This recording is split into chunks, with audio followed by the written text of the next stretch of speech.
Welcome to special analysis. నేను రమ్మమంటవా. ఈ రోజు అనాలిసిస్ లో భాగంగా మనం తీసుకోబోతున్న టాపిక్ ఏంటంటే నాదెండ్ల వర్సెస్ ఎన్టీఆర్ ఎపిసోడ్ లో చంద్రబాబు నాయుడు ఏం చేశారో తెలుసా అని చెప్పేసి నేను టైటిల్ పెట్టడం జరిగింది. ఆ అంశం గురించి ఈ రోజు మనం మాట్లాడుకునే ప్రయత్నం చేద్దాం. ఈ జనరేషన్ కి నిజంగా Chandrababu Naidu school of politics చాలా మందికి ఐడియా ఉండకపోవచ్చు. ఆయన ఎప్పటి నుంచో విద్యార్థి రాజకీయాల దగ్గర నుంచి చంద్రబాబు నాయుడు రాజకీయాల్లో ఈ స్థాయి వరకు ఎలా వచ్చారు అంటే ఎప్పుడు కూడా ఆయన ప్రత్యర్థులు సైతం ఆయన ఒప్పుకునేది ఏంటంటే రాజకీయాల్లో ఆయన చూపించే నైపుణ్యం, రాజకీయాల్లో ఆయన ముందు చూపు, వీటన్నిటితో పాటు ఆయన చాణక్యం. చంద్రబాబు నాయుడు అంటంతోనే అపర చాణక్యుడు రాజకీయాల్లో పిలుస్తూ ఉంటారు. రాజకీయ చతురతలో కానీ రాజకీయ వ్యూహాల్లో కానీ అలాంటి వ్యూహాలు, అలాంటి రాజకీయ చతురతే ఎన్టీఆర్ని కూడా ఆకట్టుకున్నాయి అప్పట్లో. దీని అందరికి ఎన్టీఆర్కి అంత ఇష్టడు, చంద్రబాబు నాయుడు అంత ఇష్టంగా మారిన దగ్గుబాటు లాంటి వాళ్ళు కూడా అల్లుళ్ళే ఎన్టీఆర్కు. కానీ చంద్రబాబు నాయుడు అంత ఇష్టంగా మారడానికి ఒక సంఘటన ఉండింది. ఆ రోజే తానేంటో ఫ్యూచర్లో తాను ఎలా ఉంటాను, తాను ఎలా పొలిటీషియన్ కాబోతాను, తాను ఎలా పొలిటీషియన్ గా ఎవల్యూట్ అవుతాను, ఎంత రాజకీయ వ్యూహాలు తన దగ్గర ఉంటాయనేది చంద్రబాబు నాయుడు ఆ రోజే ప్రూవ్ చేసుకున్నారు. అయితే ఇక్కడ నాదెండ్ల ఎపిసోడ్ ఈ రోజు ఎందుకు మనం చెప్పుకున్నాం అంటే సుదీర్ఘంగా ఆయన జీవిత చరిత్ర దాదాపు 90 ఏళ్ళు ఆయన ఈ రోజే పరంపదించారు. సో ఈ సందర్భంలో ఒకసారి మనం అప్పుడు ఏం జరిగింది అనేది కూడా గుర్తు చేసుకునే ప్రయత్నం చేద్దాం. రోజు మనం చూసినట్లయితే ఎన్టీఆర్ పార్టీ పెట్టేటప్పటికే 82లో ఆయన మార్చ్ 29 పార్టీని ఎస్టాబ్లిష్ చేశారు. ఆయన పార్టీ పెట్టేటప్పటికే సినిమాల నుంచి బయటకు వచ్చి సమాజం మీద ఉన్న కొంత ఆ సోషల్ కన్సర్న్ ఏదైతే ఉందో ఆ ఇష్యూని పూర్తి స్థాయిలో మనకు ఒక సొల్యూషన్ చూపించాలి అంటే పొలిటికల్ ఏదైతే పవర్ తన చేతిలో ఉండాలి అని ఎన్టీఆర్ అనుకున్నారు. ఈ క్రమంలోనే ఆయన పార్టీ పెట్టాలని నిర్ణయించారు. అయితే ఆయన ఆదర్శ్ నగర్ ఎమ్మెల్యే క్వార్టర్స్ లో పార్టీ అనౌన్స్ చేసేటప్పటికే నాదెండ్ల భాస్కరరావు లాంటి వాళ్ళు ఆయనకు మద్దతు ఇచ్చే ప్రయత్నం చేశారు. కాంగ్రెస్ నుంచి బయటకు వచ్చారు ఆయన తర్వాత రోజుల్లో. అప్పటికే కాంగ్రెస్ లో ఉన్నారు నాదెండ్ల భాస్కరరావు. ఇక ఎన్టీఆర్ తోనే కలిసి ఆయన నడవడం జరిగింది. ఇక వేరే మనం చూసినట్లయితే పార్టీ పెట్టిన 9 నెలల్లోనే చైతన్య రథం పేరుతో యాత్ర చేసి హరికృష్ణ లాంటి వాళ్ళే ఆ చైతన్య రథాన్ని నడిపారు. అప్పట్లో 9 నెలల్లోనే ఎన్టీఆర్ అధికారంలోకి వచ్చారు. అది నిజంగానే ఒక చరిత్ర. మనం చూసాం ఆ 9 నెలలు ఎలా తిరిగారు ఎన్టీఆర్ రాష్ట్రం అంతా అనేది కథానాయకులు లాంటి సినిమాల్లో కూడా చూపించారు. ఈ జనరేషన్ కూడా అర్థమయ్యేలాగా. ఆ తర్వాత మనం చూస్తే ఎన్టీఆర్ మొత్తం మీద అయితే 200 సీట్స్ తోని 294 అవుట్ ఆఫ్ 200 ఆయన గెలవడం జరిగింది. అయితే జనవరి 9వ తేదీన 83 జాన్ 9th ఎన్టీఆర్ ఆ రోజు ప్రమాణ స్వీకారం చేశారు ముఖ్యమంత్రిగా. అయితే ప్రమాణ స్వీకారం చేస్తున్నారు. ఈ క్రమంలోనే పాలన మీద కూడా పూర్తిగా ఫోకస్ పెట్టారు. తన పిల్లల్ని కూడా ఎప్పుడు సెక్రటేరియట్ వైపు కూడా తీసుకొచ్చిన సందర్భం అయితే లేదు.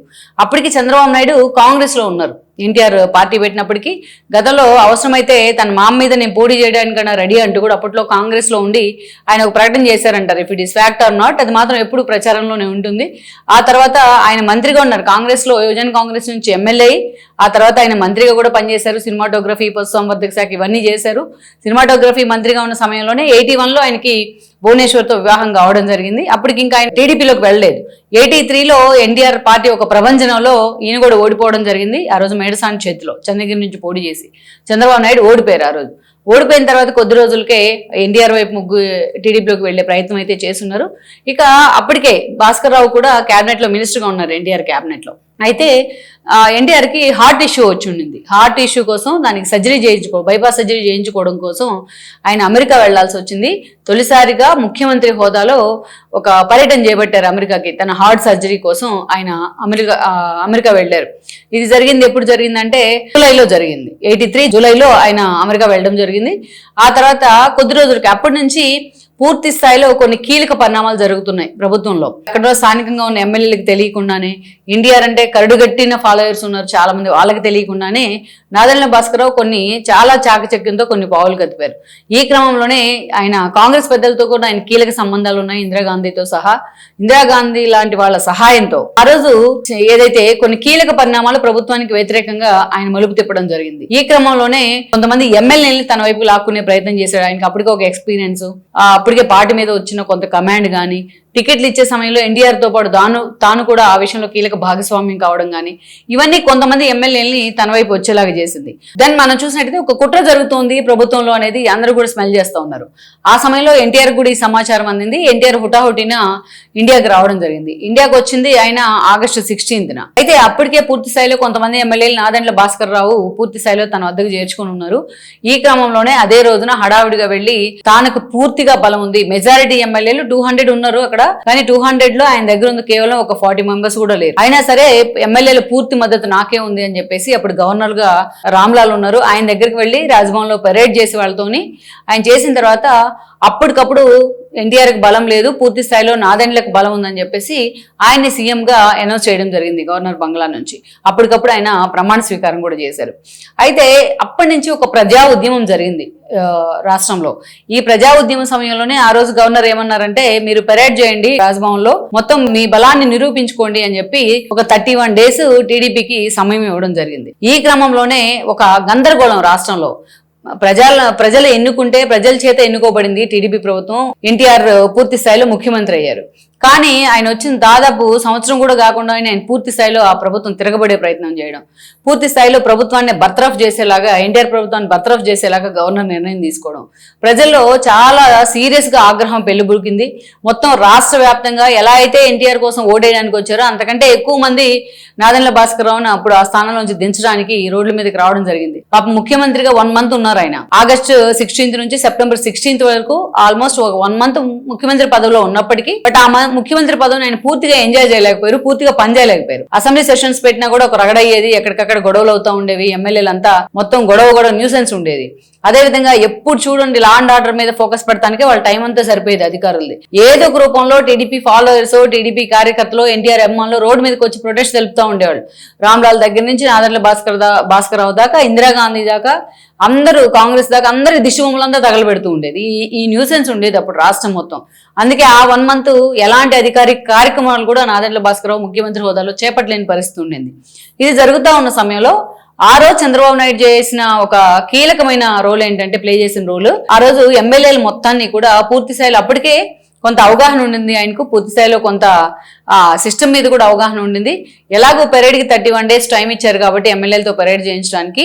ఈ క్రమంలోనే ప్రతి ఒక్క ఎమ్మెల్యేతో ఎవరైతే టీడీపీకి ఫాలోయర్గా ఉన్నారో, ఎన్టీఆర్ అంటే అభిమానం ఉన్నారో వాళ్ళందరినీ పూర్తి స్థాయిలో ఒక్కొక్కరితో 1 to 1 మాట్లాడుతూ వాళ్ళని ఎక్కడా కూడా నాదెండ్ల భాస్కరరావు వర్గంలోకి జారిపోకుండా, ఎక్కడా వెళ్లకుండా వాళ్ళు ప్రతి ఒక్కరితో టచ్ లో ఉంటూ నిత్యం వాళ్ళందరినీ కూడా సీక్రెట్ ప్లేస్ లో హైడ్ చేయడంలో చంద్రబాబు నాయుడు సక్సెస్ అయ్యారు. ఇదే చాణక్యం అంటే. ఇలాంటి క్రూషియల్ టైంలోనే అసలు చాణక్యం బయటకు వస్తూ ఉంటుంది, లీడర్ అనేవాడు ఉంటే నిజంగా. సో అలా అందరినీ హైడ్ చేయడం, వాళ్ళందరినీ తీసుకువెళ్లి రాష్ట్రపతి భవన్ లో పెరేడ్ చేసే ప్రయత్నం చేశారు చంద్రబాబు నాయుడు. అప్పుడు క్లియర్ కట్ ఒక ఇండికేషన్ ఏంటంటే, నాదెండ్ల భాస్కర్ ప్రభుత్వాన్ని బర్తరఫ్ చేయాలి అని. ఆబ్వియస్లీ వాళ్ళకి బలం ఉందని నిరూపించుకున్నారు కాబట్టి ఆటోమేటిక్ గా నాదెండ్ల ముఖ్యమంత్రి పదవి నుంచి దిగిపోవాల్సి వచ్చింది. మళ్ళా ఎన్టీఆర్ ప్రజాబద్ధంగా ఆ రోజు మళ్ళా ముఖ్యమంత్రిగా స్వేరింగ్ ఇన్ సెరమనీ చేశారు. ఆ రోజు రామ్లాల్ యాదవ్ ను కూడా పూర్తి స్థాయిలో తన గుప్పెట్లో పెట్టుకుని ఆడించారు ఇందిరాగాంధీ అన్న విమర్శలు ఉన్నాయి. అందుకే రామ్లాల్ యాదవ్ ను కూడా తీసేసి ఆయన్ని సస్పెండ్ చేసి అక్కడి నుంచి ఆ పదవిలోకి శంకరదయాళ్ శర్మను తీసుకురావడం జరిగింది ఆ రోజు. సో అలా అంతటి ప్రజాగ్రహం పెలుబుక్కింది ఆ రోజు. కానీ ఆ ప్రజాగ్రహం ఒక్కటే ఎన్టీఆర్ ను మళ్ళా తిరిగి ముఖ్యమంత్రి పీఠం మీద కూర్చోబెట్టలేదు. ఆ 31 days లో గవర్నర్ ఇచ్చిన ఆ 31 days లో పూర్తి స్థాయిలో ఇన్ఎఫిషియన్సీ అనేది అటు ప్రూవ్ అయిపోయింది కాంగ్రెస్ నుంచి, నాదెండ్ల వర్గం నుంచి ఎస్పెషల్లీ. అదేవిధంగా ఇటు ప్రజల ఆగ్రహం చూసిన తర్వాత నాదెండ్ల వైపు వెళ్లాలనుకున్న కొంతమంది ఇటు ఎన్టీఆర్ వైపు కూడా రావడం జరిగింది. సో ఈ క్రమంలో వీళ్ళందరినీ ఓడిచిపెట్టుకుని చాలా జాగ్రత్తగా వీళ్ళని డీల్ చేసుకుంటూ ఒక్కరు కూడా తమ క్యాంపులోంచి జారిపోకుండా పూర్తి స్థాయిలో ఎమ్మెల్యేలను కాపాడుకున్న ఘనత మాత్రం చంద్రబాబు నాయుడుకి దక్కుతుంది.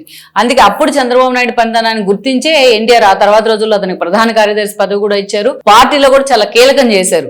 అందుకే దగ్గుబాటి లాంటి తన ఇంకొక అల్లుడు ఉన్నప్పటికీ చంద్రబాబు నాయుడుకి ఇచ్చిన ప్రయారిటీ ఎన్టీఆర్ దగ్గుబాటికి ఇవ్వలేదని అనుకోవాలి చాలా సందర్భాల్లో.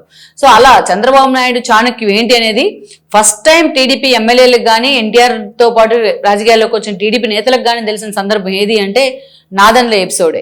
చరిత్రలో ఒక మరిచిపోలేని ఘట్టానికి చంద్రబాబు నాయుడు అనే ఒక వ్యక్తిని ఆ స్థాయిలో రాజకీయాల్లో రాటు తేల్చడానికి పరోక్షంగా నాదెండ్ల భాస్కర్ కారణమయ్యారని మనం చెప్పుకోవచ్చు. ఈ వీడియో మీకు నచ్చినట్లయితే please share, like and subscribe R24 Telugu.